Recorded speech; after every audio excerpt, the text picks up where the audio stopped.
I am all in. How about you? Half in? No, I'm all in. All in.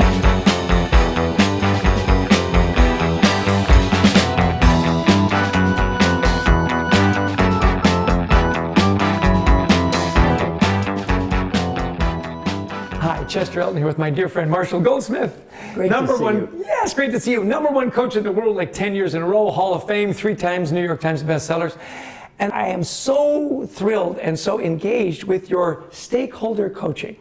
Now, people would say, are you an executive coach? And I say, well, I don't know what that means. Like, am I your friend? Am I your buddy? Like, how do you know it works? And then I got exposed to stakeholder executive training. Tell us a little bit about it. Well, our stakeholder-centered coaching process is very focused on results. Yes. In my coaching, I do not get paid if my clients don't get better. As you've seen, I have amazing, amazing clients. Well, in stakeholder-centered coaching, what we do is, first question is, who are your key stakeholders? So we work with the client and their manager, might be the CEO or the board, and determine who are the most important stakeholders in your life. Then we make sure every leader gets confidential feedback from those key stakeholders.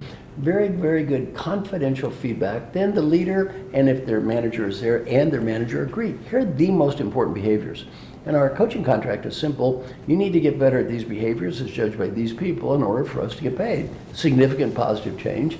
We build in the importance of follow-up.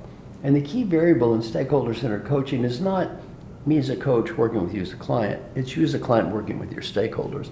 I'm a facilitator. We teach people to talk to their stakeholders and say, here's what I've learned. Thank you. Here's what I feel good about. Thank you for that. Here's what I want to improve. Please give me ideas. They ask for feed forward. And then we teach people to listen, to thank people. We have a very rigorous follow-up process that's built in. And then ultimately they get better and then we get paid. Yeah. What I love too is you don't try to focus on 15 things. No. It's like 2 or 3 things. Yes. And then you might build on that. Right. Where this really kicked off for me, and Marshall and I were talking at a conference we were presenting at, you asked me the question, you said, Chester, what do you think is easier? Is it easier to change behavior or perception? And I said, behavior. Right. And you said? Wrong. It is much easier to change behavior than it is to change perception. Let me give you a very simple example. Let us imagine that your problem is you make too many destructive comments about people. Case study A, you get feedback that you make too many destructive comments. You do not talk to me, you do no follow-up. 7 months later you go, those idiots in finance, stupid bean counters, how do we get done in this company? I hear you. Yeah. My reaction is, he's never changed. That one comment will trigger my previous stereotype. Case study B, you talk to me. Coworker Marshall, I want to be a great team player, not make these bad comments, give me ideas. I don't necessarily believe you're going to change, but I talk to you and I'm a little hopeful. What happens though 2 months later? It's been 2 months. I said I want to be a great team player, not make these bad comments. Please give me ideas based on the last 2 months for the next 2. Now I think. You're doing a good job, keep it up. Yeah. You see what starts to happen now. Not only is your behavior changing, my perception is changing. It's been 4 months. Great job, keep it up. 6 months, I didn't think you changed, worked very hard, I appreciate it. 7 months, oh, it's in my hand. I say, you went 7 months without doing that, you shouldn't have said that. You say, you're right, I'm going to apologize. Situation A, did behavior change? Yes. Did perception change? No. Situation B, did behavior change? Yes. Did perception change? Yes.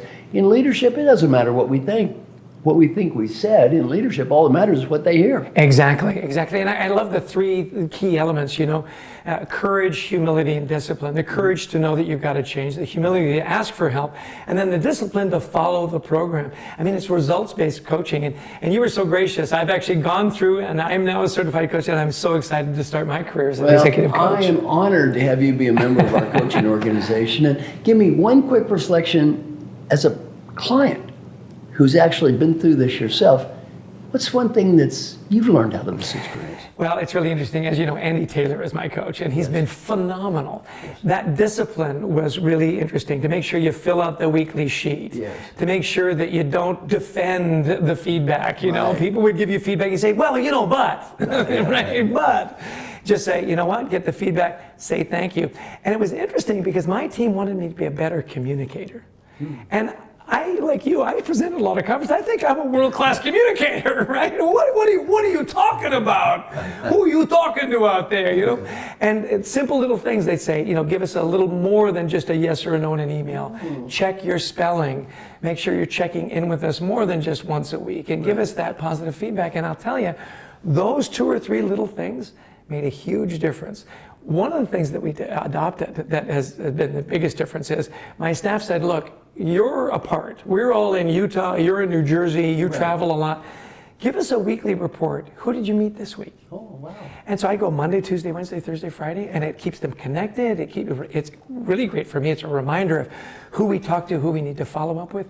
Just that discipline and that communication has made all the difference. Thank Cool. you. Thank you, Marshall.